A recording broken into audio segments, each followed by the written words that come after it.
Determining the minutes of fuel dump time. Most large aircraft are approved for a greater weight for takeoff than for landing, and to make it possible for them to return to landing soon after takeoff, a fuel jettison system is sometimes installed.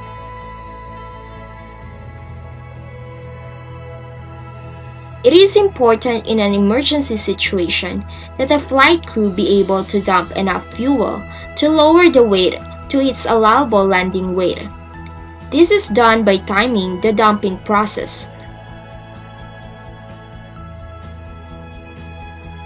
In this example, the aircraft has 3 engines operating and these specifications apply.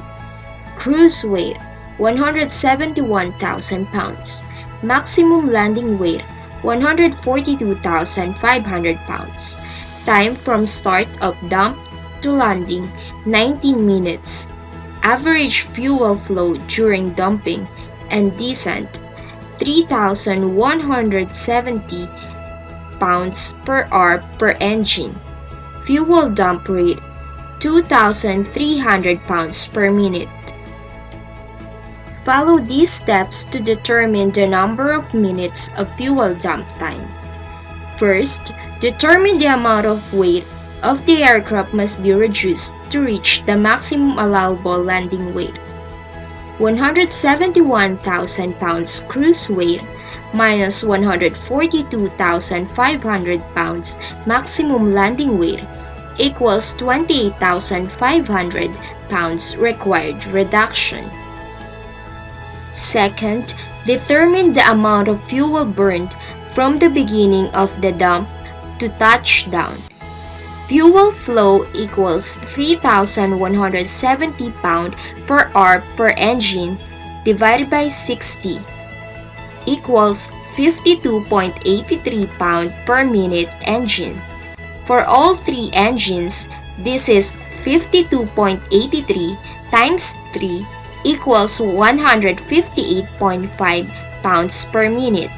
The 3 engines will burn 158.5 times 19 equals 3,011.5 pounds of fuel between the beginning of dumping and touchdown.